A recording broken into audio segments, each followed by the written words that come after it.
Cool. Next on the list, Timothy, is we got Beanie. And I think we're taking a look at a portfolio with Beanie.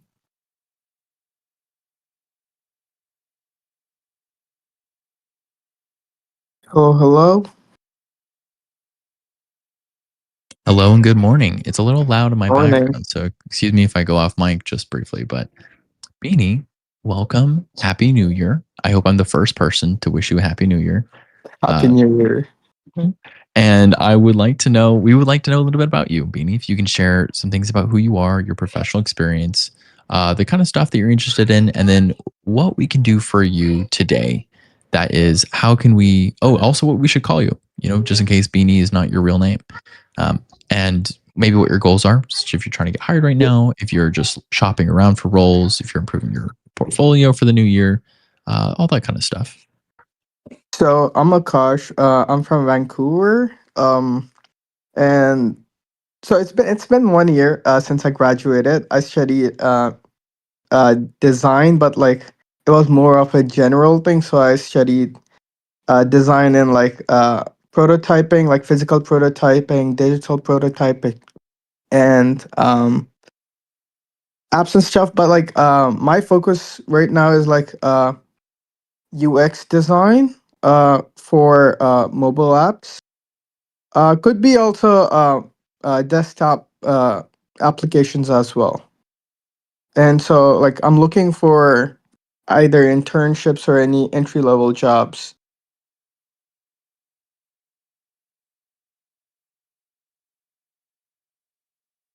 Okay. And you've been looking for, you said 1 year now? Is that correct? Yes. Yes. So I just finished this one recently. I had other websites as well. This is actually my third one. Okay. Okay, great. And then what are you hoping that this website will accomplish that your other ones did not? Um so the the main idea for this website was to remove all the friction for the recruiters. So whoever is gonna look at my portfolio, the whole flow from going from one project to another one should be fairly simple and quick. And I don't want to make it too complicated for this portfolio.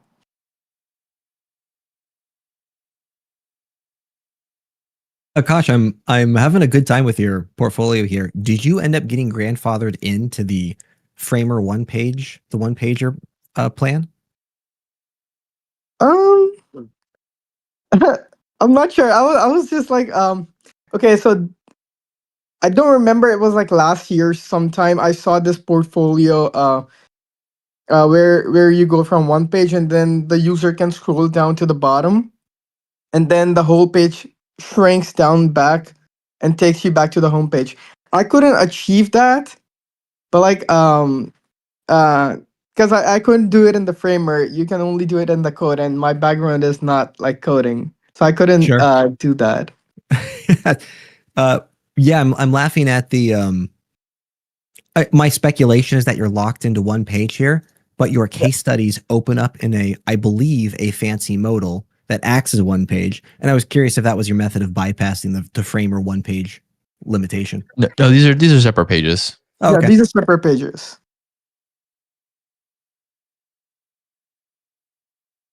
Cool. Let me repeat some stuff back to you. You're prioritizing UX. You have graduated a year ago. You studied general design. Your goal today is to look for, position this portfolio to target recruiters who are hiring for internships or entry level. Yes. The focus on UX, is that what we're seeing in the current portfolio, or is that what you're attempting to pivot toward? The current portfolio. Perfect. Cool.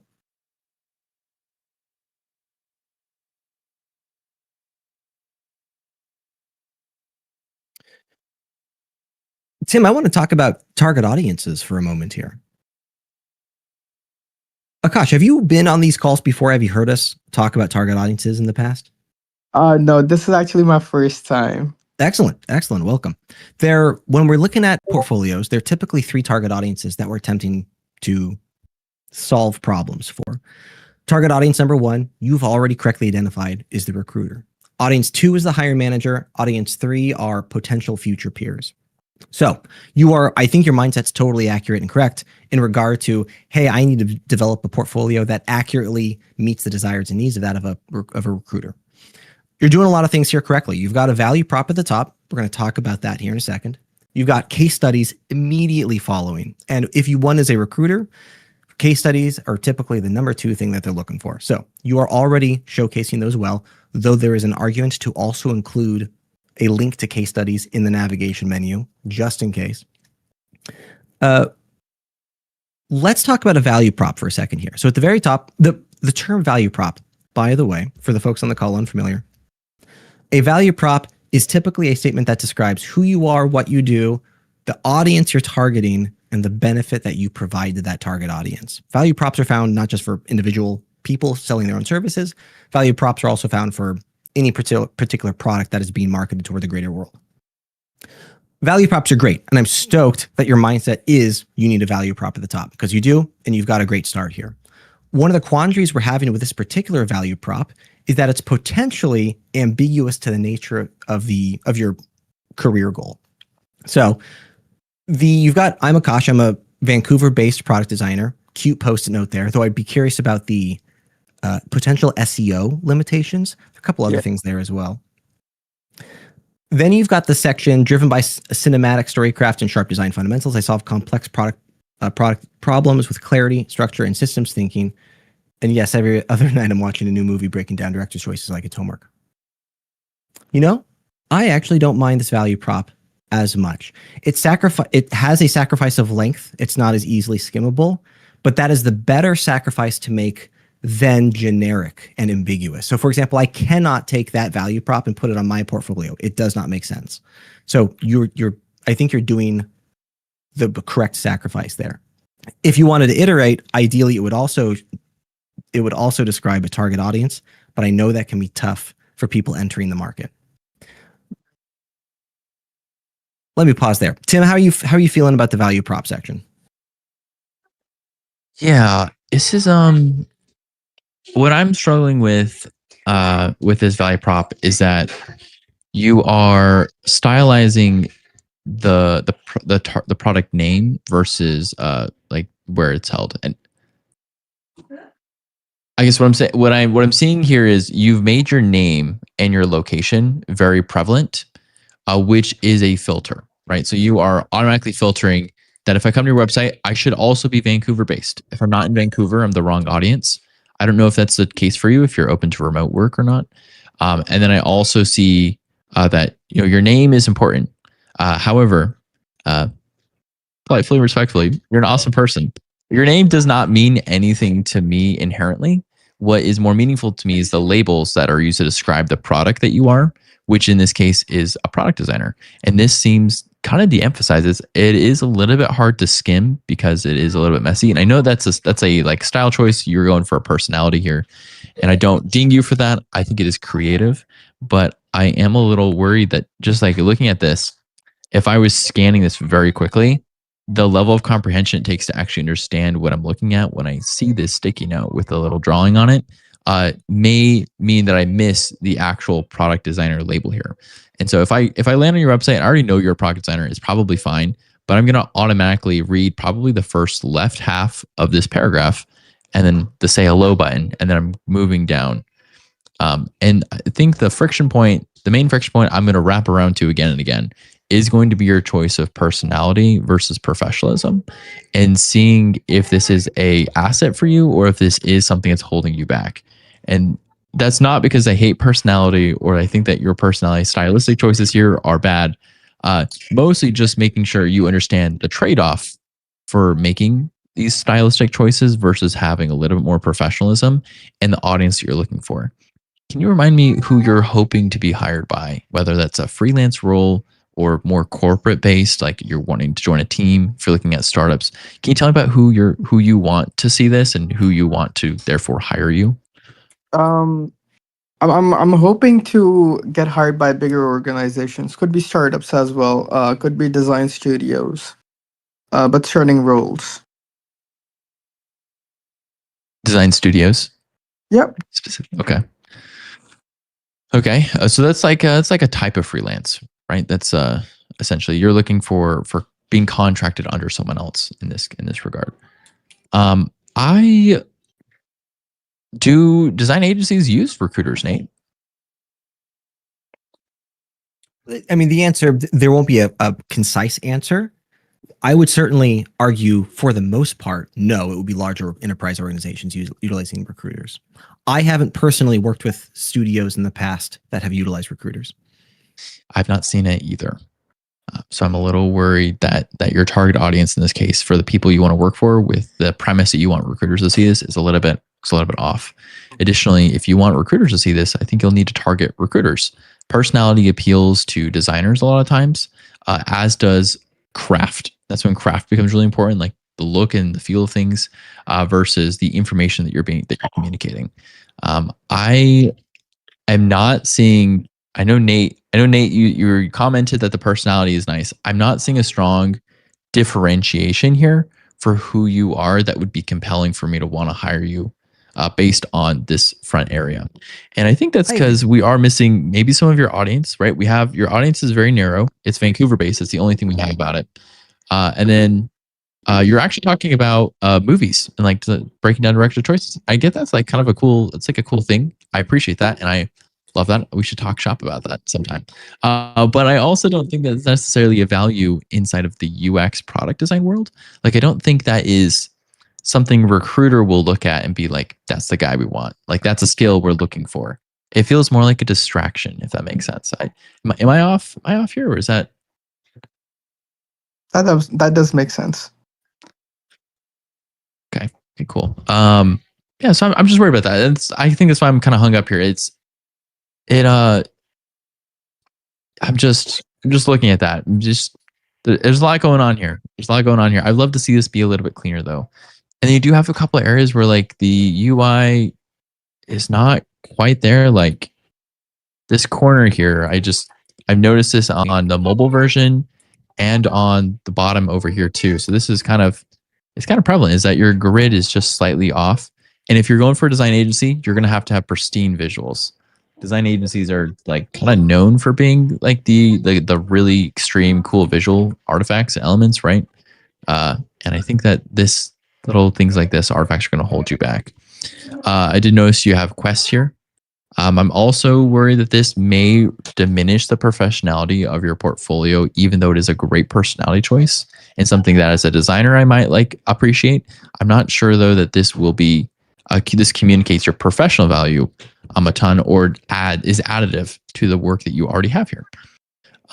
We also can talk about labels for your projects.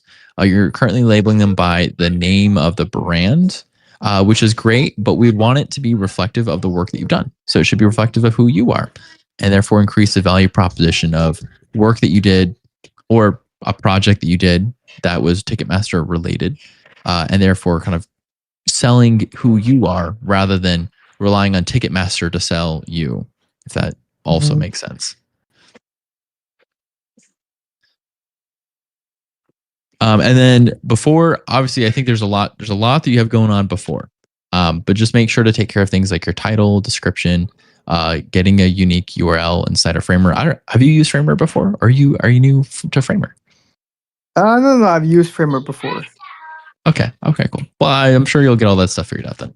Yeah. So I guess warming up, meandering a little bit. Sorry. To recap, I'm worried that your value proposition does not land here because you have a couple of elements that seem to be competing. Whether you're telling me right away, Vancouver is the people who you are. Product designer has the highest cognitive load to read and comprehend here, versus being the thing that I perceive right away, and then your personality augmenting that. And I'm getting mixed messages inside of your paragraph here, because I'm seeing you have cinematic storycraft, which is nice. but it's kind of like a bonus design. I think a product design, a lot of people where you want more like business fundamentals. You have design fundamentals. This is a little bit generic where I solve complex problems with clarity, structure, systems thinking, and then you're talking about movies again. And so it feels a lot more like movie cinematic related, almost like you're in the wrong industry here.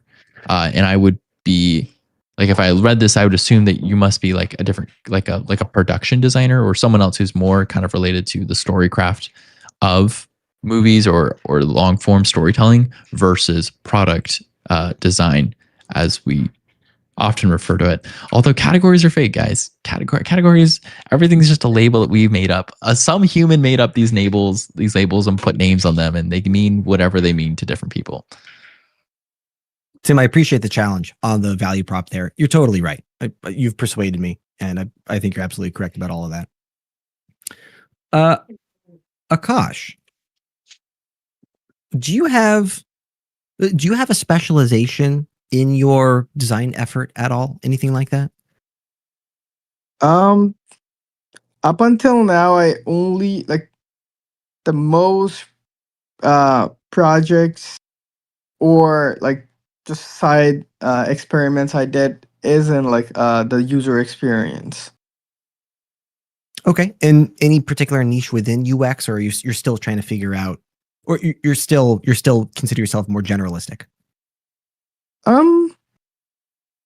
I think for now it's just generalist in UX. Cool. Nothing inherently wrong with that. I consider myself a generalist. One of the reasons I'm asking is we talked about your original desire to target recruiters. Yes. Tim, I think, correctly identified that, hey, we can sure talk about recruiters, but if your goal is studio work, then maybe recruiters the wrong target audience.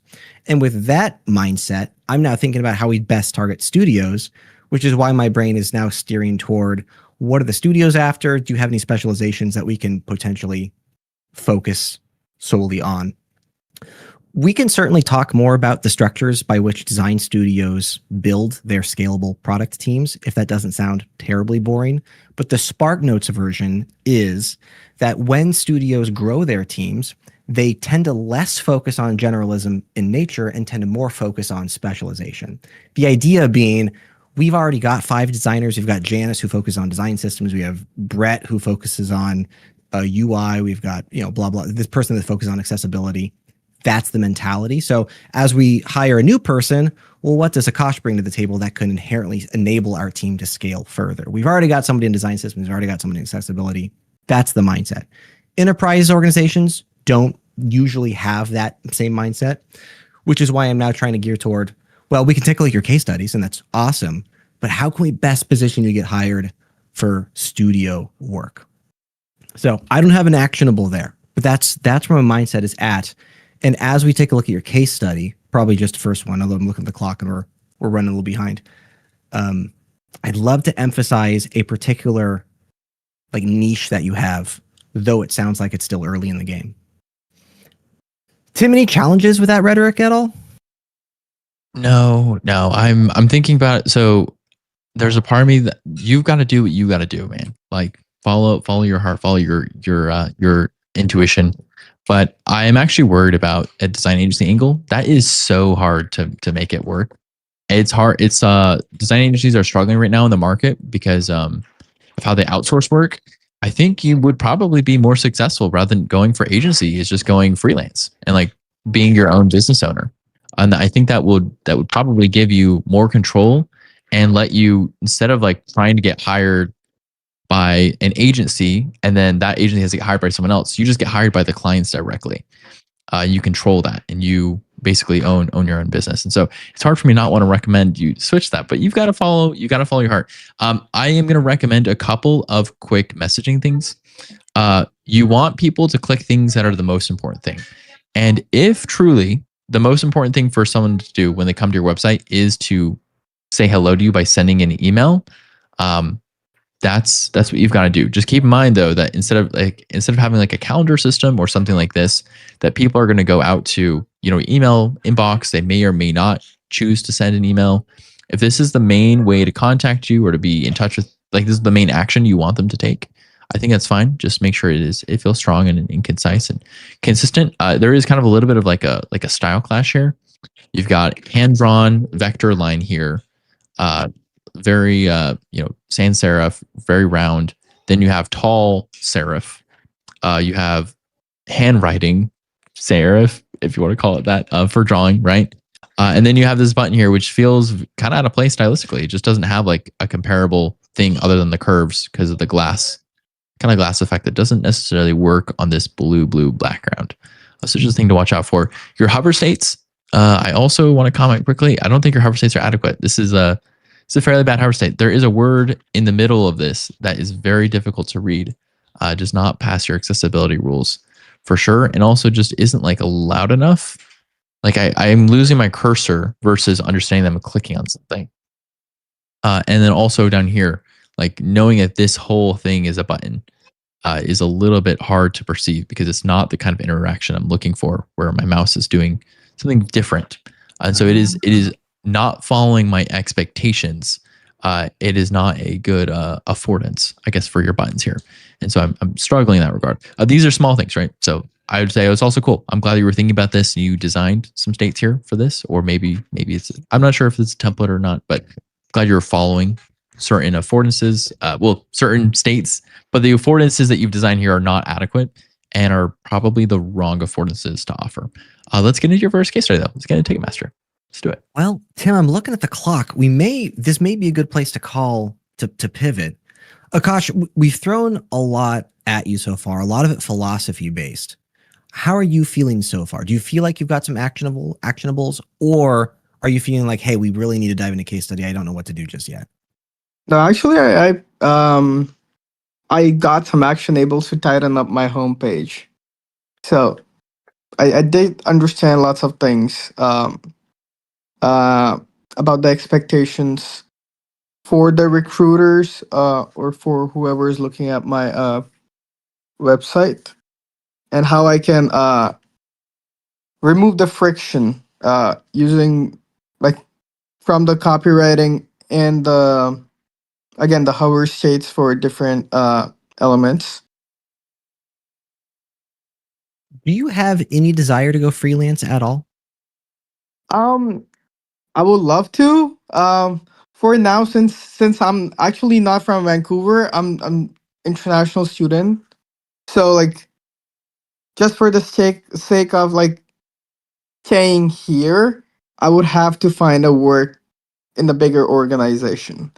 You need a work visa, is what you're saying. Yes. Ooh, we should have talked about this from the very beginning. A work visa. Man, Tim and I talked about this a couple of weeks ago on how we can best provide rhetoric and feedback around work visas, because they are complicated, expensive devices. And if I had heard that feedback from the beginning, I would heavily implore to target higher organizations, enterprise level stuff. How are you feeling about that pivot? Is that applicable to your desires at all? Yeah, for sure. Cool. We don't want to step, as outsiders to the whole thing. I'm sure you know what work visas cost and look like, and maybe some of that thing. But it is a complicated system that is very much in jeopardy. And so we're sensitive to anyone who is feeling the impact of that, who is affected by that career-wise. It's a very unfair situation. It is expensive with,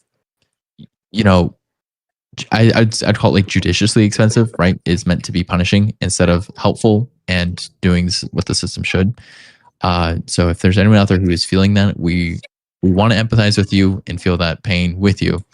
However, the reality is that a lot of small organizations like design agencies or other people who are cost lean and cost efficient are not going to be people who want to sponsor work visas, because the system does not reward them for that, and in fact makes it very difficult and expensive. And you are going to be competing. It's going to be very hard to get some of these smaller orgs or clients to kind of do that thing. And so that's really tough. We should talk about this sometime when we have a little more room to give it the space and sensitivity that it deserves. But is the Canadian work visa situation more effective than the US? Do you know? Me, I don't know, but Yeah, I don't know enough about it. Yeah. yeah, Right now it's really, really slow for everything. So like even any response is really slow. That sounds right. Brutal. Well, Akash, great talking with you, man. Really appreciate you being willing to hop on here, particularly for the first time. Very cool. If you feel like you've got some actionables, we're going to leave it there and then move on to the next one. For sure. How's For that sure. sound so far? Is that okay? Yeah, that works. It was really nice getting some feedback. It's usually really, really vague because after you make something, it's really hard to get feedback from like the right people for the right project, you know? Yeah. Yeah. Hello from Seattle, by the way. I'm just down the road from you. Would love to talk more about your case studies in the future. So if you feel like coming back, we do this every Friday at now 10 a.m. Pacific Standard Time. Feel free to join us again. Love to dive deeper. For sure. That'd be awesome. Cool. Akash, pleasure talking with you. Tim, looking at the list. Next up, we got Jamie. Jamie Soft. I'm realizing that my list here I've conjoined two folks. And I don't recall what Jamie Soft is sharing today. Let me take a look at what's it's next. a portfolio. Oh, cool. Jamie, welcome to stage. Jamie, if you want to tell us a little bit about who you are, what you do, and then if there's any special niches or things that help you focus on like what audience you're looking for, all that kind of stuff. I think you've been listening to this. You know what to do. All right. Hey guys, my name is Jamie. I am a web developer and also a web designer. I started with graphics design earlier on the road around 2020, and I grew into loving web design and web development. I use tools, no-code tools to build websites. Depends on the project, but I am currently using Framer. I built a website. This is the portfolio website with Framer, and I use Webflow also build it. So this is a portfolio website I built for clients. I'm into freelance. I'm a freelance web designer. So yeah, is there any specific questions you might need me to answer? I would definitely do that.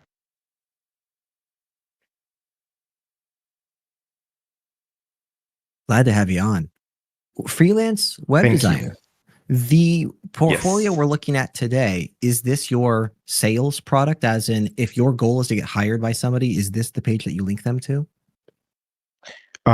Yes, this is the page I link them to, definitely. But this is not the page they make the decision to hire me or not, because this portfolio is not targeted to a particular niche of clients. I have a really broad array of clients I work with, but mostly I try to work with small businesses and startups, that are just coming up. So I use warm leads to reach out to different clients from different categories, and I send them the portfolio for them to just look at a few of my projects, and I could send them more detailed projects in the DMs or via email. So I think the portfolio is for show to show my best work, and also just tell them a brief introduction about myself. But I prefer, having a one-on-one conversation with the client to understand their special needs, so I can be able to, help them whichever way I can. Yeah, I might be missing a fundamental here. Who's the target audience for this portfolio? So for this particular portfolio, I use it whenever I am looking for freelance clients, and there is no specific niche, I target with the website. But then I use this website for mostly small business owners, business owners that are not big, not for companies, definitely not for companies. So mostly for small business owners, wedding photographers and gym instructors, coaches, so they could be able to see, just basically small business owners. I think I'm understanding. So as a freelancer, this is the website you might, for example, put on a business card and hand to a potential client. Exactly. Yeah. Yes. Okay. Okay. Let's see. We've got all kinds of rhetoric around freelancing. I want to first preface there is a disclaimer that we have for freelancers, and that is a freelance position. You are a person selling services to an audience, and we don't typically have a good understanding of who that audience is. And that comes with constraints, right? So we can provide some generalistic overview of some of the stuff that you're working on, but we don't know how to best sell, how to best advertise yourself. So our feedback here is going to be constrained in some fashion. Is that okay with you? It's going to have some limitations. No, of course, I understand. Just So, out yeah, of curiosity, you're a freelancer. You've got your stuff going. Do you already track analytics for this website? No, I do not. Not Okay. yet, since I don't primarily use it to onboard clients. I just use it for, to show clients my work, initially. So I don't really run any analytics on it yet. I'd be curious to see if there's a place on this website where people drop off. Now, when it comes to like small business owners, other people, showing your ability to do complex, cool things matters. So does some of your messaging. And the messaging, like Nate said, will be really hard to speak to. So what I'll try to focus on is how noisy is your website compared to the value that you're showing to users, and how much sense would it make to me if I was looking to hire someone and I'm trying to be cost sensitive, but I also want someone who I think is very competent and skilled. Is that okay? Is that an all right framework for me to look at this through? Yeah, of course, yes. Okay, so I think we have a very strong introduction. We do get your name quite fast right away. If I discovered this website on my own, though, I would not necessarily know exactly what you do. You do not have a thing here that outlines your specific role or your value proposition. I would recommend putting something on here. This will tell clients that they're in the right place, right? So users have an effect where if you tell a user, it's empathy, right? When you tell someone about someone else, they become more like that person that you talk about, which is like a really wild thing to like just kind of assume, but we're assuming it's true because it is true. So if you were to say something in here like, "Hi, my name is Jamie," and then you said like building websites and experiences for small medium businesses looking to explode their growth, something to that nature, and you wordsmith it, that will automatically put people coming to your website in that mindset of, I want to explode my growth. I want to, have this outcome. You're telling them the outcome that you designed for, and it brings people along with you. And so I'd be looking for some of that positioning here, some of that messaging, something that tells people more about your value proposition and the outcomes that you lead to. That will be effective, and it will help augment a lot of these cool, fancy visuals.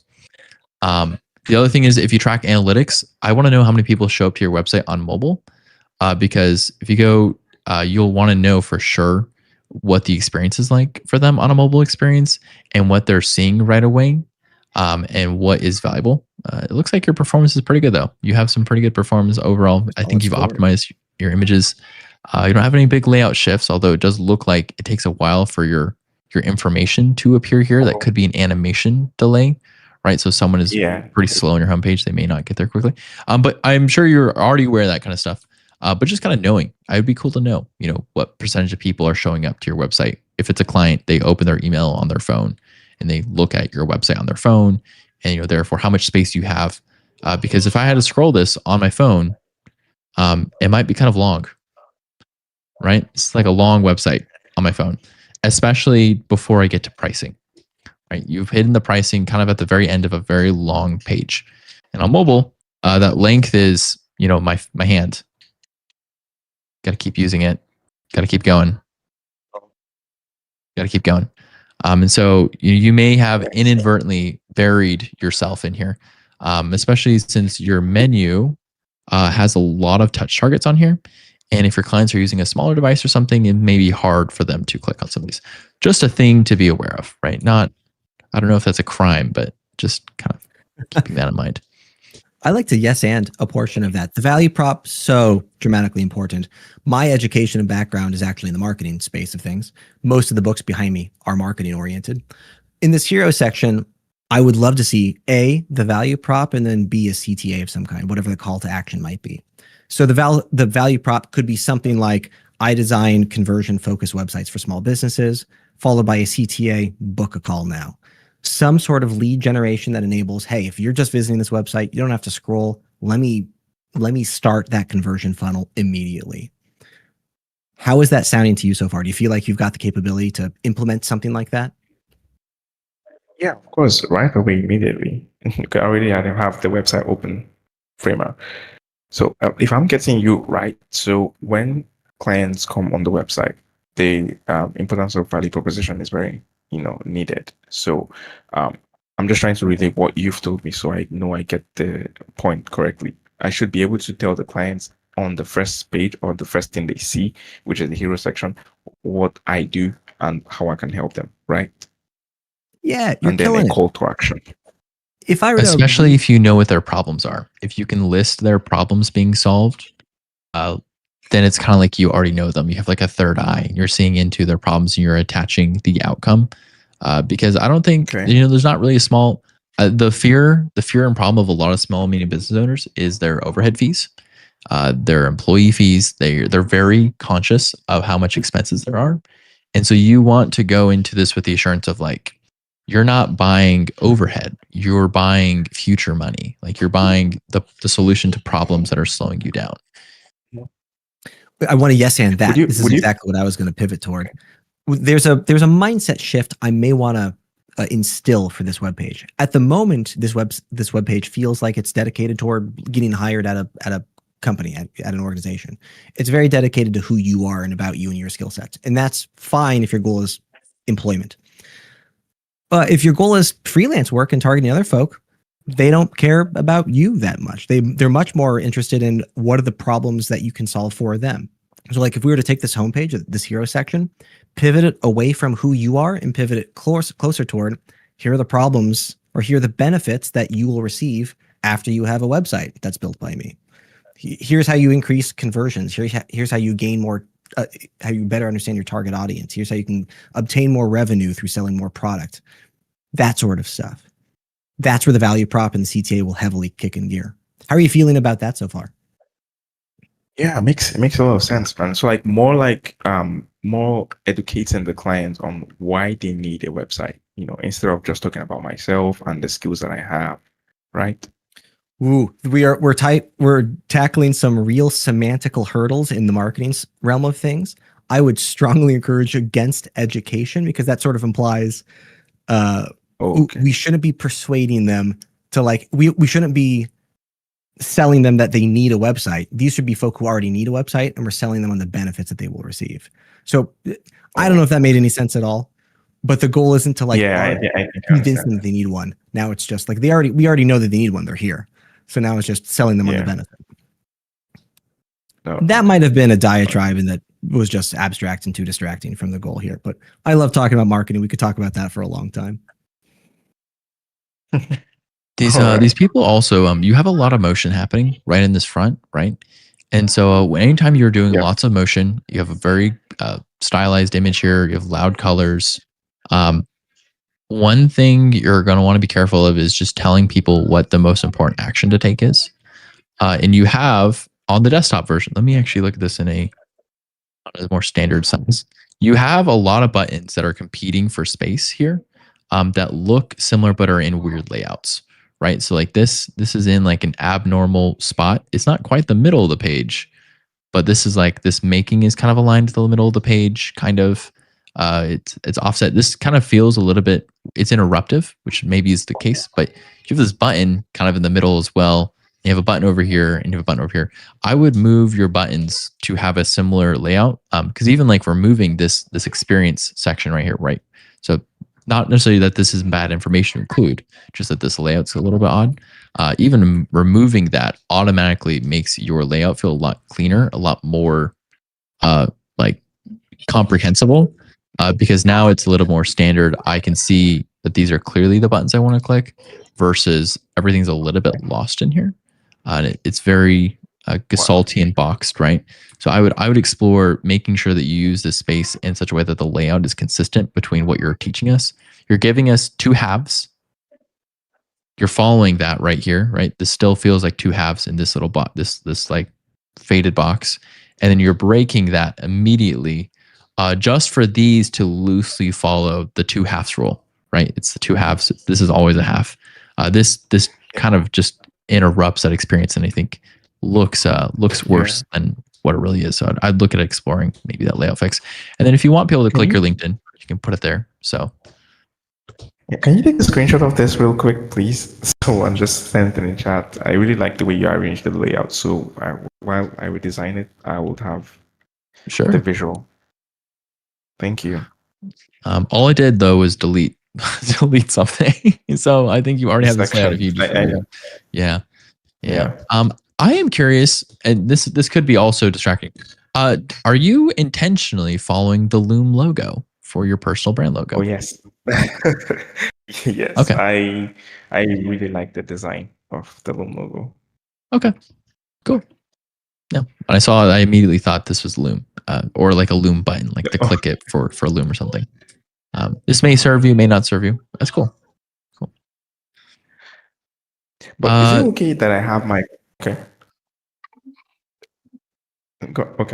Is it okay that I have the my call to action being leading clients to the calendar to book a call, or do you feel I should have a different type of call to action on the website? Because that's where I usually, prefer my clients land on. That's the whole idea. The end goal is to book a call with the client. I don't know if I'm doing a good job at that by putting that on the hero section, or I should be directing them somewhere else. I can speak to this a little bit. Yeah, go for it, Nate. What you're describing is what's the first step of your conversion funnel. And where we'll struggle answering this question is your target audience better than we do. But the first step of your conversion funnel should be the thing that entices the user with the most desire. I will speculate that for web design, booking a call is the correct CTA, but it may not be for some industries. Like for example, if one is working for a dentistry agency, it could be book a call with us, but it could also be schedule an appointment. Like maybe they are more calendar oriented. I don't know. It's gonna be your target audience, but book a call is a solid first draft, and then you can iterate based on metrics. Okay. You want to track it. You want that to be informed more by people who are actually on your website. My take is, you talk about your trust ladder, right? You want to make sure you answer any questions a client has before you immediately give them a no, right? So if you're telling me, hey, contact me, I actually, in this layout here, I actually don't know what I'm contacting you about. And so in this case, it is kind of a weak contact you, right? There's not like there's no messaging. It tells me what I get if I contact you. I may have questions about like, oh, am I contacting you to like say hi, to do a project or something? If I'm a small medium business owner and it's like, hey, contact me to start a project. Well, my question might be actually, how much do you cost? Or like, what's your timelines look like? Or like, what are your services? In which case you'd want to do something to tell me what those are. So that way, when I click this, I'm informed and I'm prepared to say yes. So if I click this right now, I don't know exactly what I'm getting or what's happening.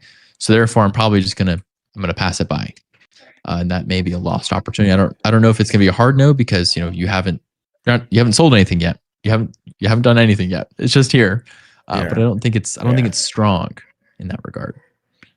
Actually, Tim brings a good example here. I would argue book a call is a solid first place to start, but depending on your audience, like request a quote that leads them through some sort of calculation could also be an applicable first step to the conversion funnel.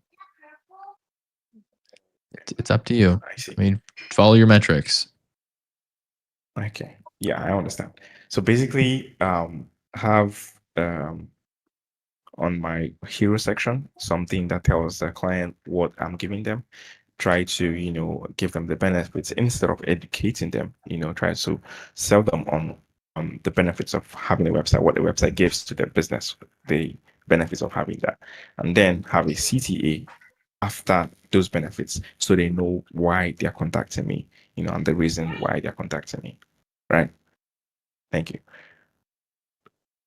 I'm gonna paste in. I just Googled web design in my local area in Seattle. Here's a fun one that I found that I think provides a value prop that targets a particular niche. This one's cute in the sense that it's like H1 web design, so you know what they do. Description now done with DIY, so they're specifically targeting small business owners who have attempted to do this themselves and are like, fuck it, I don't want to do this anymore. This is the worst. So it's kind of an interesting setup there. But that format there, what they do, here's the benefit you receive, CTA immediately afterwards. That's the format that I'd be looking for. Okay. Wow. Thank you very much. This was really helpful, Nate. Jamie, really appreciate the time. Tim, you look like you want to say something else.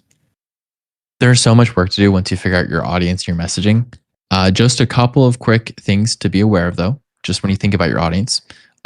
You want to present high value information. If you're working freelance, how valuable is it to include that you were an art director, a graphics designer, or senior web designer as like kind of more full-time roles, right? This feels like the kind of stuff that I'd put on like a portfolio for recruiters to look at, not necessarily a small, medium business owner. But maybe the people you're contacting do value this, or this could be presented another way. You do have a nice little services thing. I think that is valuable. It just might need to be kind of flushed up a little bit. I'm not sure. I like that it is a dark hero section. Keep in mind as well, though, that this kind of like this very tech cyber centric layout appeals to people inside of the tech world. Small, medium business owners may have a negative reaction to that, depending on who they are. That's not to say that you shouldn't do this or that you're wrong or anything, but just keeping in mind that, the same way that a lot of designers are very AI forward, where we're learning how to use AI, there are other designers who are very AI, do not want anything to do with AI. And so you fall into this boat where when you are choosing a style that is so tech heavy and tech centric looking and very cool, and has the liquid gradient in the background, that may be off-putting to some people. So you just know your audience and what kinds of styles that they tend to like versus maybe just what looks cool to you. But I do think it looks cool. So down here, you do have buttons here for web design, motion design, graphics design. I don't think these buttons add any value. I don't think that is necessarily a valuable thing to click. And I think that if I was scrolling here if I was scrolling, I could accidentally click this while trying to scroll. And that is a negative experience, trying to scroll and accidentally clicking some of these on mobile. So I'd be careful about having this as a low yield button that does not really introduce anything else. Like this doesn't go to case studies or anything. It just is a accordion. I might reconsider this accordion effect here. You do have a start project down here as a CTA. I think start a project is actually a very strong CTA. So I would look for you to make your CTA match, right? If you have a CTA that says contact me, it should say contact me. Or if it says start project now, it should say start project now. Just make sure that your CTAs that go to the same place match. Unless you're A/B testing. And if you are A/B testing, then you're going to want to know why people are choosing one or over the other. But unless you're intentionally A/B testing these two buttons, probably make them look similar. Let's have the same things here. You do have value propositions just kind of a little bit buried down here. And then one of these buttons, this button right here, I think it's for analytics. I'm not sure. It's not spelled right. It's also just stylized. This does not, or it actually named the brand. It actually doesn't do anything. There's no button here. The other ones have buttons. Okay. Other ones do have if you buttons. click on each of them, yeah. Yeah. So this one works. It looks like this one also works. And we're not seeing your cursor, just FYI. Okay. Yeah, this one does not work. There's no button. On that. Okay, let me make sure you can see it on hold up the good old. So this button over here is not a clickable target for me. There's nothing over here. But your other ones, like this one works. This one also works. Yeah. Keeping in mind, yeah, I do like that you have a very clear pricing section over here. I think this will matter to a lot of business owners. They probably want to spend a lot of time here. It's nice that it is spacious because it feels less obtrusive. It might be too large though for someone to, Let me reload this. It might be too large though for someone to compare, right? If I'm on my phone and I'm like, oh, here's one of them, here's the other one, I might want to. In fact, they look different on. Oh, that's interesting.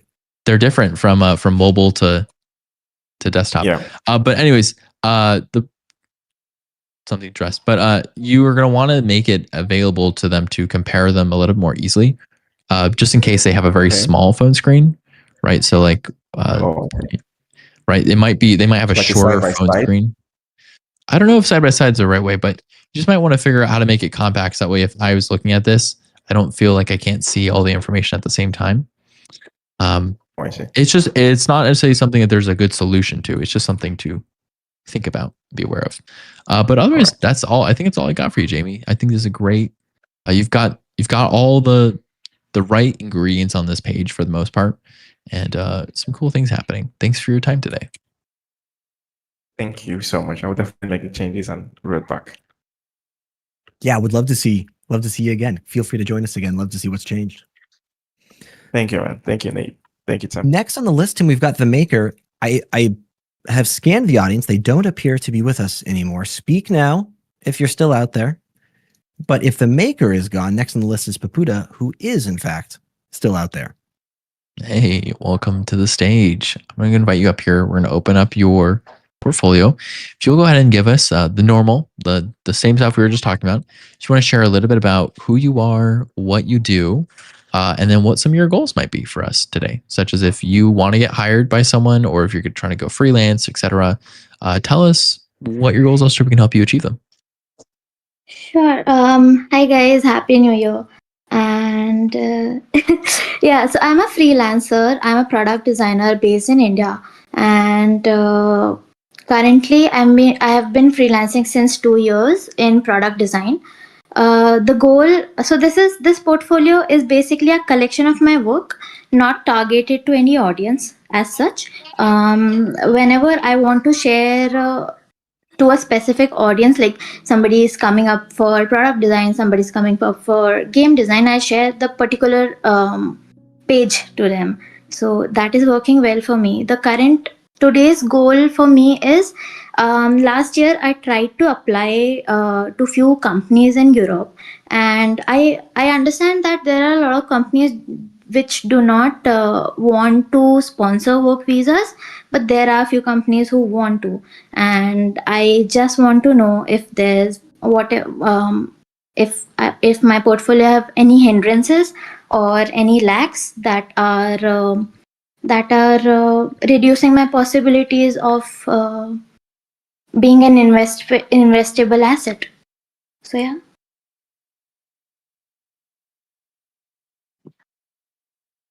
I may have missed this, but can you help me say your name correctly? So it's Prakriti, but you can call me Pipuda. Ipuda? Yes. Maybe it's a little close. Maybe it's kind of related. I'm sorry. I want to say your name correctly. I promise. I'm just very bad with names all the time, including my own. So Pipuda. I would love to know more about who you want to be hired by, because I'm seeing game design elements. I'm seeing product design elements. Is there one of these that you're focusing on? And do you know like the scale of organizations you're looking for? Can you tell me more about who you're like headhunting? Right. So there are a few companies in Europe. Basically, there's one company, Polar Step, if you know. It's a travel company. It's a travel app where you document your journey throughout whenever you're traveling, and it's a social media kind of app. So yes, I was targeting to them, and game design is something that I do on my side, and maybe in the future I'll try to be an indie game designer, but not as per now.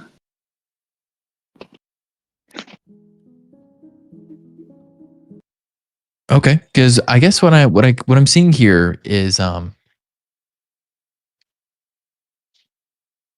very stylized website that has certain requirements that you're very conscious of and very intentional. Like there's no doubt there's craft all around on this website.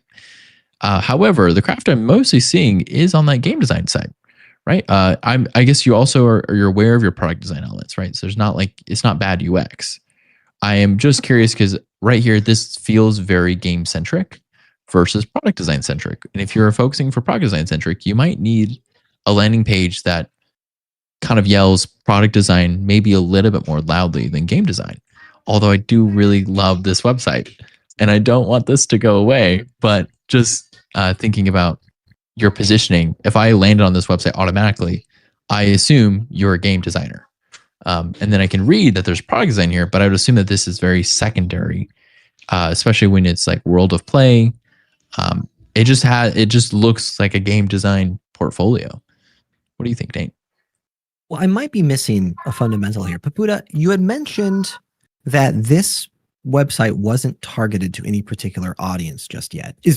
Let me just check that. Is that accurate? Yes, it's just a collection of my whole work.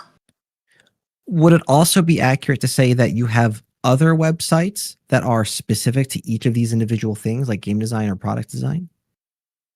Nothing, just the two here.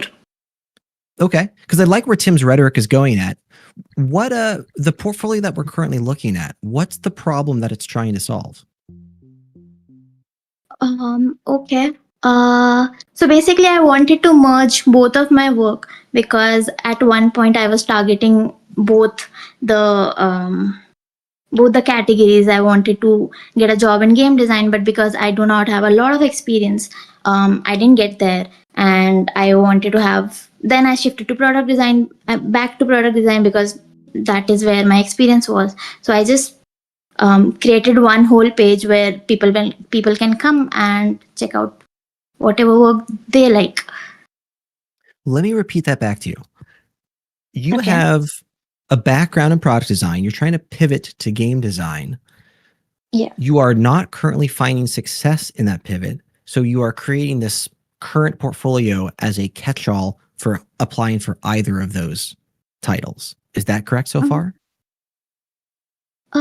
So I'm not applying to anything. I'm applying to only one company, Polar Step, where I share my product design page, not the game design one.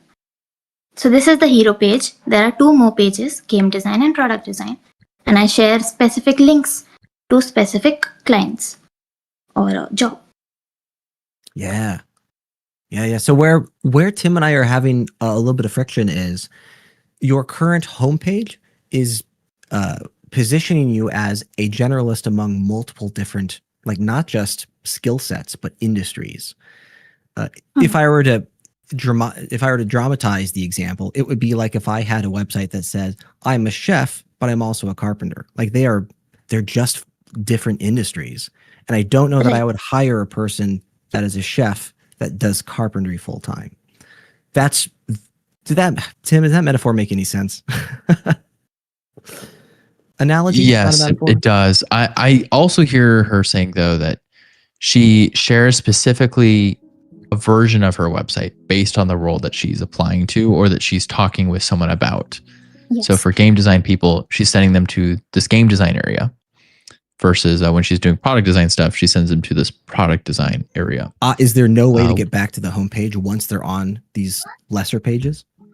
No, you can. There's one button up, the logo. Gotcha. Yeah, I would argue that we'd segment that these would be two different websites entirely, depending. So you do have a target audience. You're just attempting to track them both with one product. And Yes. all the marketing books behind me would argue that that's the wrong methodology of targeting an audience and selling products. Ideally, you would create two websites that target both of those industries that don't correlate to one another. But I see Tim. Nate's so negative. I think you could be the first person to do this. You could beat all the marketing gurus and professionals out there and do it. I think my mindset is I'm in a similar position. I think it's really nice to have a strong landing section.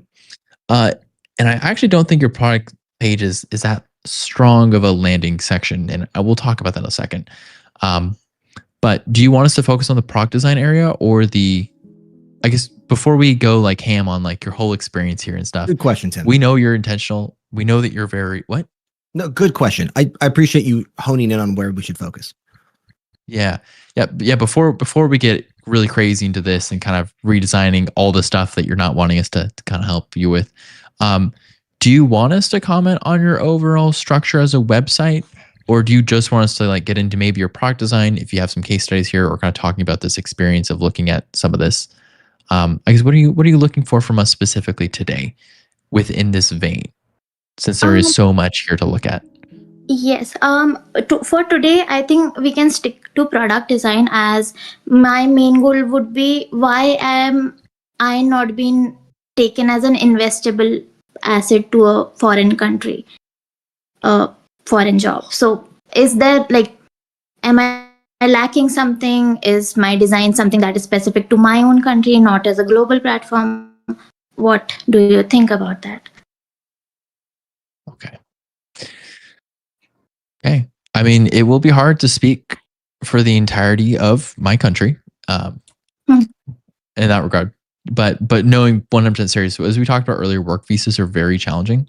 And so we will do our best to offer some insights for you with the understanding that there are also situations and circumstances that are well beyond anyone's control that are making this situation way more difficult and stressful than it rightfully should be, and is a little bit inhumane in how difficult and empirical it's not empirical, but like empirical it has become over time. And that's not a real word, Nate. Don't hurt me on that.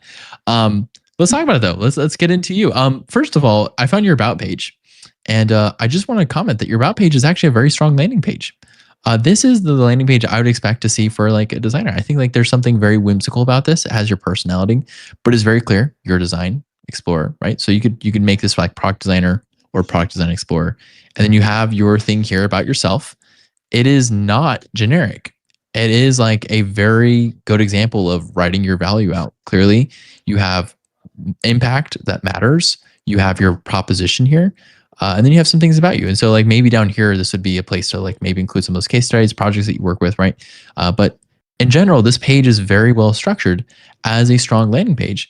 It just happens to also be not your landing page for design. And I'm curious how you feel about that, like why you've chosen your about page to be so strong about your product design work, but not be your landing page.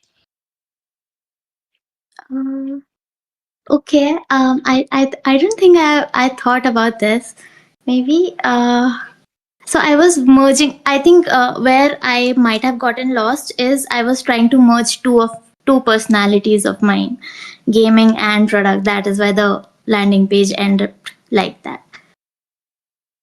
Okay, it's a very I mean maybe Nate will disagree. Negative Nate over here, but no. But I think this is like there's something very nice to this that is still communicating a lot of your personality, and this may do that thing of communicating your value a little bit stronger. So if I go to your product design page, first of all, we do have game design very prominently up here, which already recontextualize this page as not being about product design, even though it is about product design. So you'll need a little bit more clear labeling than this faded product in the background to tell me the page that I'm on, so I don't feel lost or confused. Second, there's also not any information about you, right? Like I don't have any of these assets or things that can make a strong hero section that tell me about who you are in this, and like the stuff that we're getting from either like here, right? We see your personality. Like we've got a lot of insight into your craft versus over here where we have almost no insight into your personal craft and your individuality here, other than we have this quote here's we have this statement here, but it feels a little bit, it's so de-emphasized. It's also not actually perfectly centered, which is bugging me. You see here, oh, maybe it is. Is it? What is this effect then? What am I seeing? It looks centered to me. It's hard to make something off center. I know. Maybe it's just that this up here makes it feel like the center of the page should be in a different place than it actually is. Is it the background text? I think it is. It's this nav bar. I think it's just the nav bar. Like is confusing my poor brain. But I guess I'm just not seeing. Like if I wanted, if you wanted to wow someone, right? And you want your landing page to be that kind of jolt of like, it is you in the room when you're not in the room. I say this all the time. And of course, you're not in the room when you're online because you're never online in the room with other people. So this has to do the work of being you when you're not there, which is 100% of the time. And I don't get a lot of you if this is the first page I land on. If I land on this page first, I get a lot of insight into who you are. Maybe not as much as I want from like a hiring standpoint, but I see a lot of individuality, a lot of craft. It's very compelling. It makes me want to interact and go further versus going here does not have that same charm and capacity. Right. Agreed. Yeah. And so and in fact, going here to your about page, like this feels stronger to me personally. Because it has a lot of those beats, those the storytelling that I'm looking for that is compelling about like product designers and like someone who I want to bring to my own team, right? And like you're telling the story very clearly here. It's just not in the place I was expecting it to be. I've been talking a lot, Nate. Let's hand the mic over to you so you can say this. I've got thoughts. Well, there's all kinds of cool stuff going on here. I like Tim's rhetoric a lot. The about page is a solid landing page with some tweaking. I've also looked at your case studies while Tim was talking, and your case studies are solid. I think the case studies are the highest quality portion of your entire portfolio so far.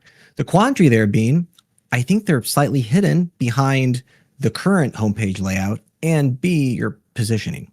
So I want to hone in on positioning again, and I feel like we've talked about it already. I think you're currently positioning yourself closer to that of a game designer than a product designer. And I would heavily implore to separate those two industries out. And if you wanted to make two websites, that would be the ideal, but I would argue removing game design because it's currently a distraction from your goal of getting hired for a product design role. I think it's positioning you weaker for that of product design. That said, your case studies are great. We talk about target audiences for portfolios all the time, recruiters, hiring managers, future peers. Recruiters desperately want to look at your case studies, and they're currently unlabeled and a little bit hidden behind these blue cards. I just don't think they're clear enough as being case studies. Like Tim is flipping them over. The flip state is much more compelling and much more communication, much more communicative than the non-flipped. I think your case studies are just hiding, and that's priority, like really number 1 or 2 for that of hiring managers and recruiters. I also want to mention that empirical, right? The thing that pirates do. I also want to mention that you're not finding bites with your current applications, I'm hearing. And I also want to mention that that's also a generic symptom of the market in its current tense. So don't take that as a personal side that you're doing something wrong. Also take it that that's just the market doing market things, as unfortunate as that is. Well, how are you feeling about all of that so far? Is that making sense? You have any resistance to any of that? No, actually, I do feel similar things that you guys have given me the feedback. And yeah, I think I have focused more on the landing and the about me page rather than the particular landing page of a product or a game design page. So yeah, I agree. Okay. If you're interested in like lesser feedback, just some like real small things, really, your navigation menu at the top, I would also suggest you keep all the navigation items in there and not adjust it depending on the page that one is on. There's some WCAG stuff in there, but also people just don't like it, is the long story short. And then the music that plays by default, you will probably also want to swap the default to not being played. There's WCAG stuff in there, like for example, those that use a screen reader can't hear their screen reader by the time they take a look at your site. That's the WCAG reason. But also people just don't like it as well. There's some resistance there. But two like real minute things if you feel like making those adjustments. Beyond that, Tim, I don't have any other feedback really. Oh, I did want to ask you on your about page, you got some books listed there. I've read the first two, the Don Norman. Yeah, scroll down, Tim. Design of Everyday Things, which I don't know how people enjoy that book, but I have read that one. Hooked was great. I own a copy of the Bhagavad Gita. I have yet to read it. Should I prioritize reading that? Yes, everybody should prioritize reading it. It's the best book ever. Really? Okay. All right. Yeah. It's a short book. Is it? I find it to be too long, but yeah. Really? you- Did I buy the wrong copy? Mine is a little short book. It's a huge book. I have an original copy of the original press who printed it. So yeah. Cool. Okay. Right on. Tim, I don't have any other feedback beside that. How you feeling? You needed a mobile site. I'm sorry. I know it's not the answer you want to hear, but this is not going to cover it for mobile stuff. Like 80 to 90% of the world's traffic, including for recruiters, is on phones. And if I was scrolling through portfolios and I found yours on my phone and it just said, hey, you got to go to the desktop version, I probably would just move on and find someone else. And so I know it's like the worst thing to think about is like you designed all these experiences that are very desktop centric, and those experiences cannot happen the same way on the mobile side. And there's definitely like some challenges there, but you're going to have to figure something out here, at least if it's the bare minimum, rather than telling people that they just can't have this experience on their phone. Yes, I agree. So basically, I was doing an experiment, and I gave 6 months to this experiment if this is gonna work. But yeah, a mobile and a tablet site would be there. Okay. Okay. Good luck with it. I mean, it's cool stuff. Very cool stuff. So, and some great positioning things. I hope that your takeaway today is not that you're doing, not that you're not doing things right, because you have some really cool stuff that's going on. Lots of stuff that's right. It just might not be in the place we're expecting to find it. And that information architecture really does make or break, the beauty of some of the stuff. Especially when Nate was talking about like these. I actually did not know these were case studies. So you're going to want to do something that has a better affordance for being clickable, right? So you have a very strong hover affordance, but you have no click affordance here, right? Normally I'd know to click because my mouse will tell me I can click or something happens. You're going to have to figure out how do you manage just communicating the clickability of these states and also making it so I want to click, right? I don't know that I want to click on this yet. I don't have any reason to. There's nothing here that's telling me what I'm about to find or preview unless I'm reading this. And even these cards, I'm not sure these cards are compelling by themselves here.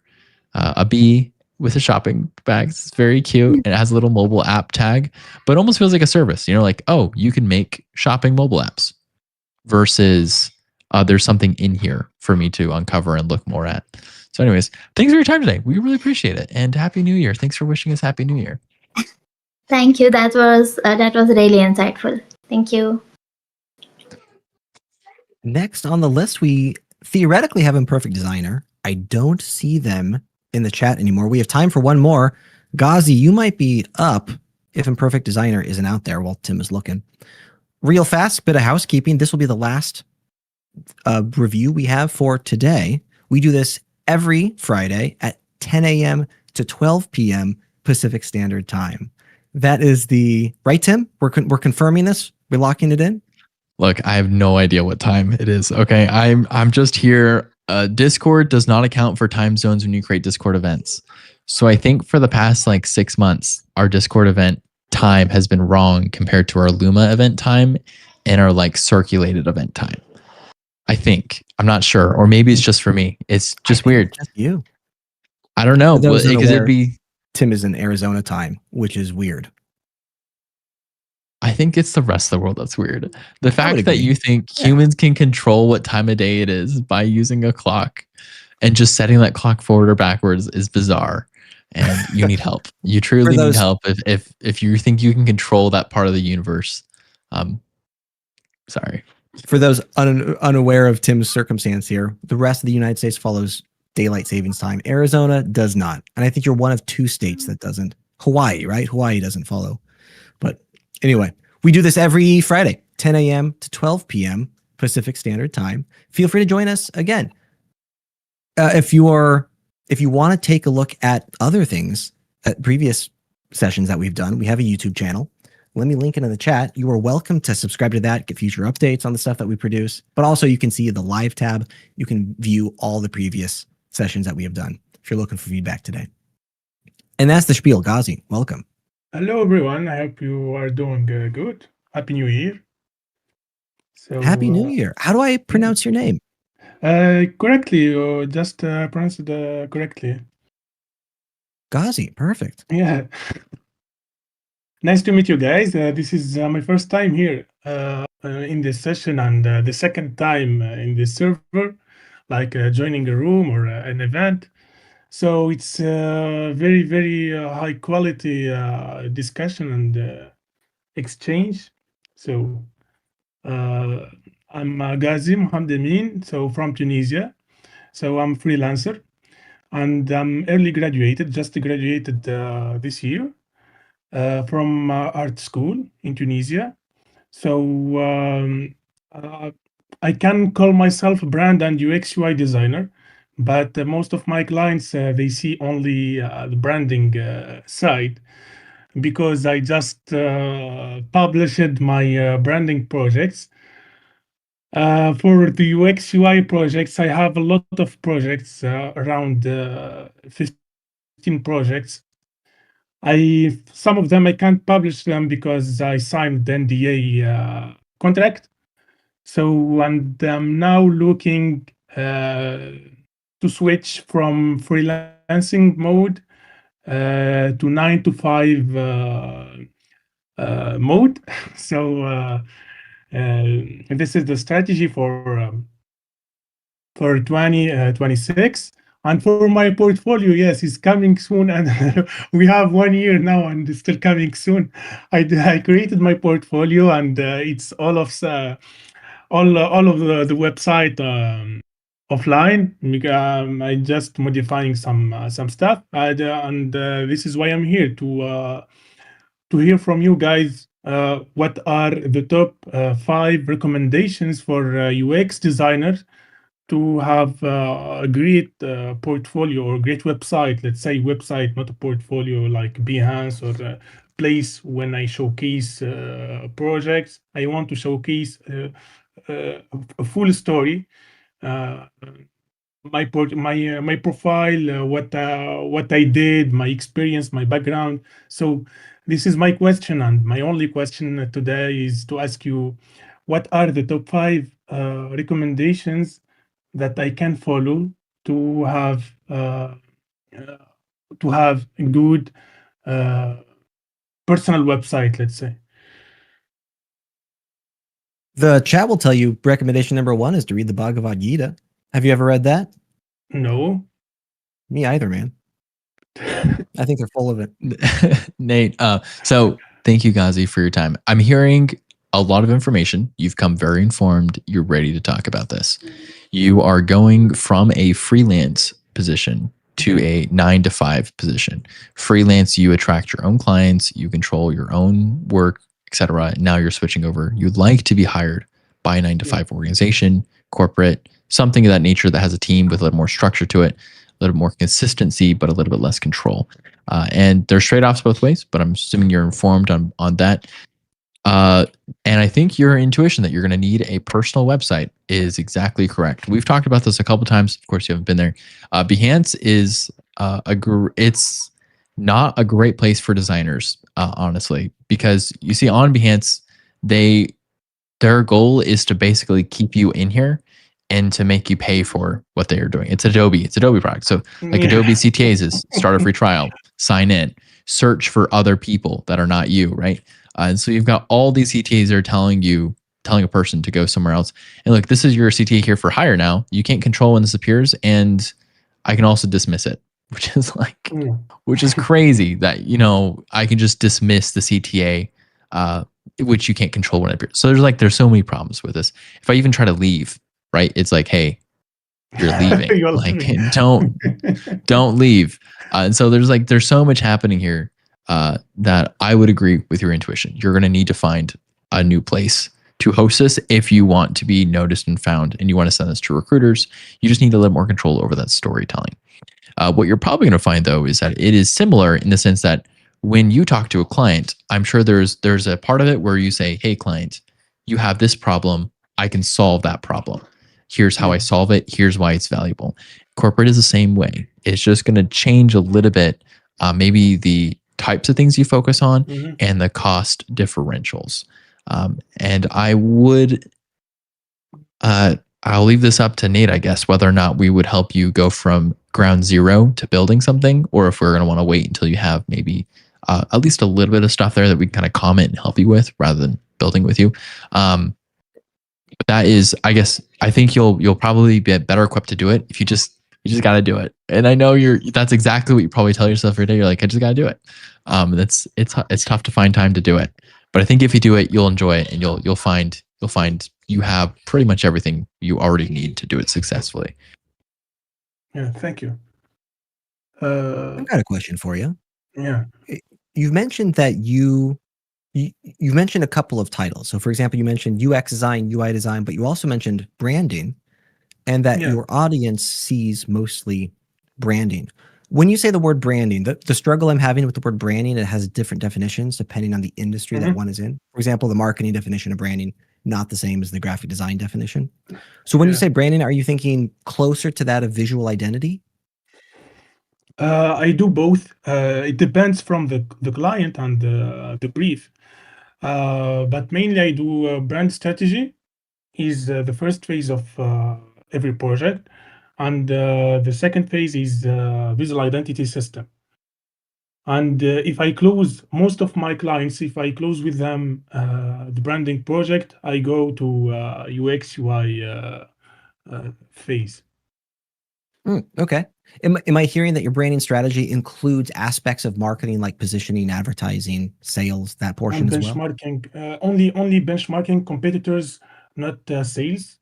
So my limits in brand strategy is to mention who are our competitors, how can we differentiate from them, what our strength points, our pain points, like SWOT analysis. So I do the benchmarking stuff included in the strategy. Also, I analyze the our target audiences. So that's it for the strategy, and it depends from the type of project. Um, my profile, it's kind of more general designer, like the designer who do everything, packaging and branding, strategy.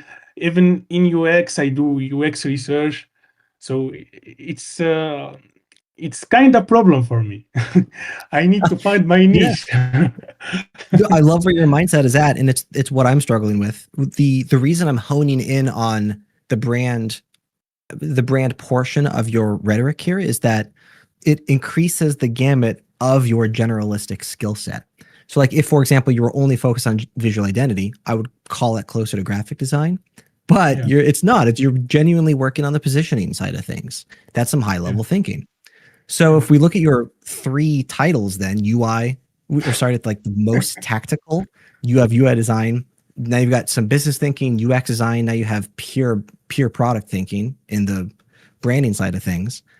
That's a range. And if your goal is to get hired at 9 to 5 at some sort of organization, I'm trying to figure out how to best position you where any of those titles could possibly be applicable to position yourself effectively for those markets. It's kind of hard.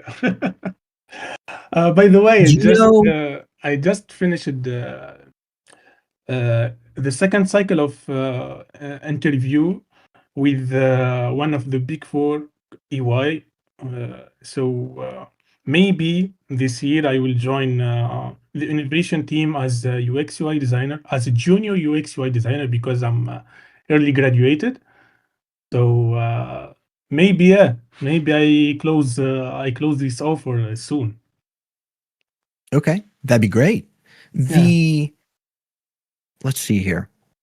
Do you know what kind of organizations you're applying for? Like, for example, studio versus enterprise, something in between?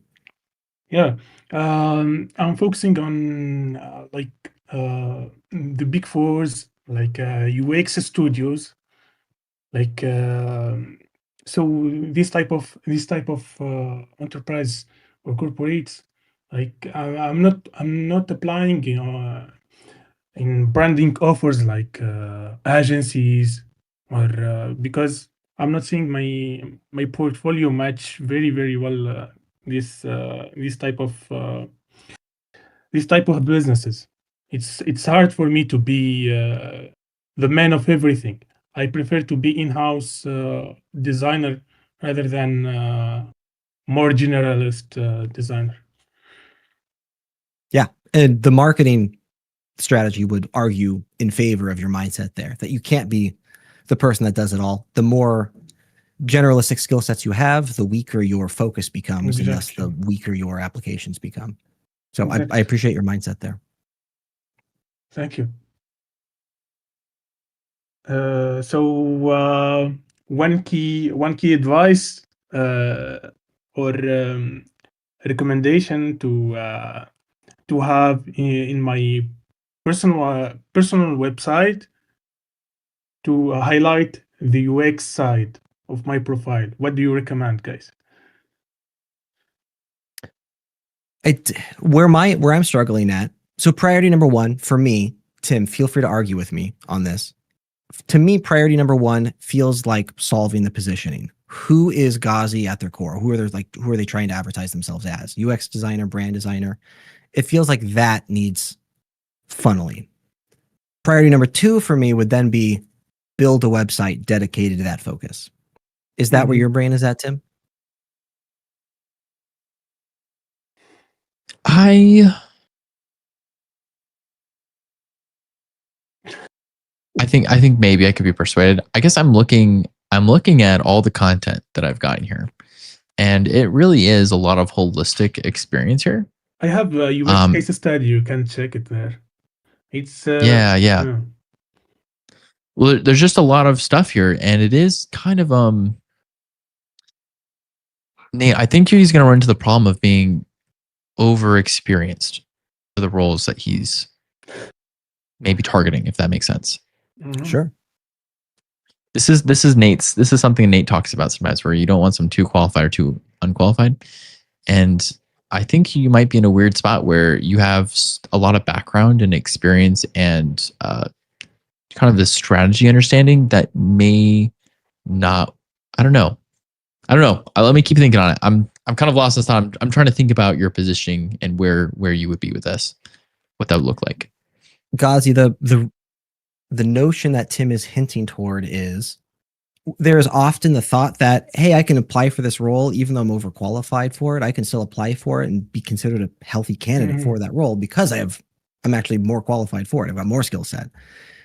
Hiring managers and recruiters will often steer away from overqualified candidates because they don't typically stick around in roles for very long. So for example, if I'm hiring, for example, at my organization, if I'm hiring for a mid-level designer, I won't choose to hire a senior level designer because I know in the background they're always still applying for other roles whose salary expectations are more applicable to their current skill sets. They just don't stick around for a long time. That's the conundrum that Tim is fiddling with in his brain. And you being targeting entry level candidacy here, you clearly have background here. So that's what we're fiddling with. There is a caveat to this, and the caveat there being the design industry in its current state is a mess. And we are currently seeing a low supply of jobs with a high supply of designers. And because the market conditions in their current state are abnormal enough, we are now seeing senior designers getting hired for mid-level roles and mid-level roles getting hired for junior designers. But the theory still applies that those folk will likely still be looking for higher salaries elsewhere.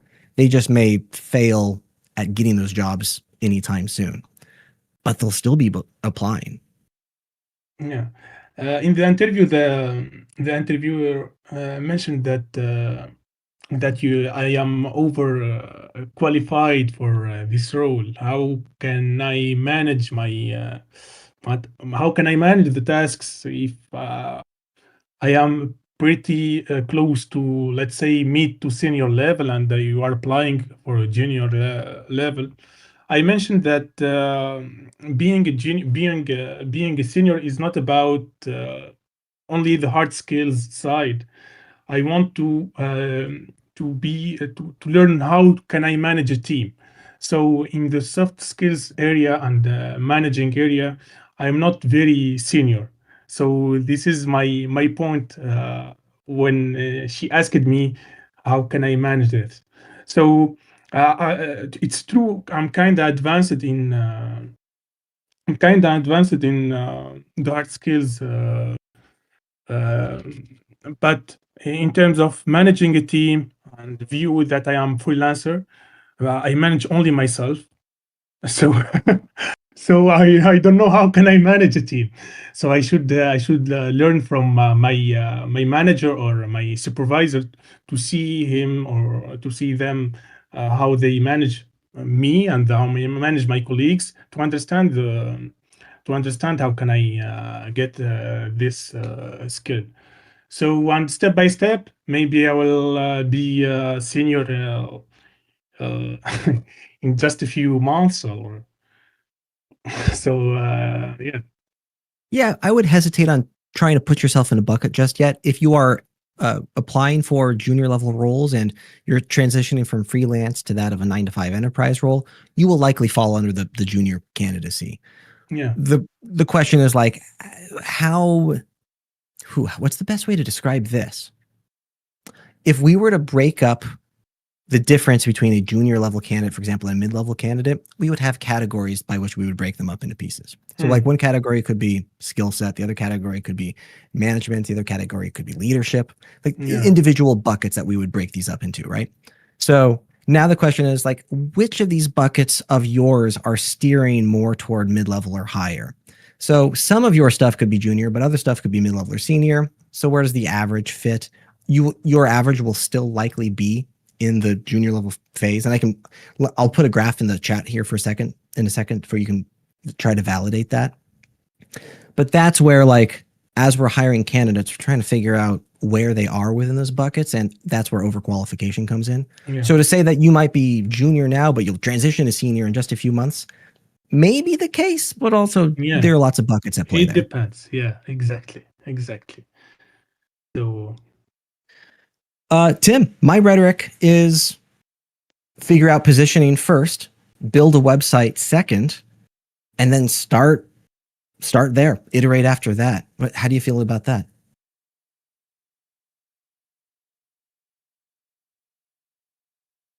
I don't want to like upend everything. I actually might feel like you could be better off building a long-term relationship with clients that you've already worked with and then joining their orgs as someone mhm. instead of like trying to go through the meat grinder that is job applications. If you already have clients that you've talked to in the past or that you've worked with who are satisfied with you, seeing if there's return opportunities or joining one of them who you might be closer to within their org could be a faster route and may circumvent some of the problems that you're already facing, right? Because a portfolio solves the problem of like helping you get hired, right?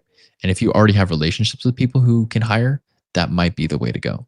Yeah, exactly. And LinkedIn helped me a lot in this. So Yeah, so it's tough. I guess my concern is you are so like so holistic in like your breadth of what you can do, and obviously you have the ability to do a bunch of stuff here within your brand and your strategy. You're talking about some of the stuff. I worry that as a junior level designer, one, I think you're just gonna be frustrated at like the kind of stuff that you're gonna have to do or accept in lack of involvement and autonomy. But also I worry that managers or other people may look at that breadth and see it as problematic because you are someone who has the ability to know, like you might be too smart to follow people without asking a lot of questions, and that can make problems. And so that's just something I'm thinking about, right? Which is it's the real challenge. So if you have a relationship with someone who you like working with already, that might be your best way to go. this is the plan. I just executed it. That's why I get an interview in EY because I networked a lot. This is the key. I do a lot of offline networking in events or digital networking like this event. So this helped me a lot to have a job. I just jumped at ATS. I just jumped at the HR. Jumped all the steps because I network a lot. So this is the most important key, I guess. But when it comes to have,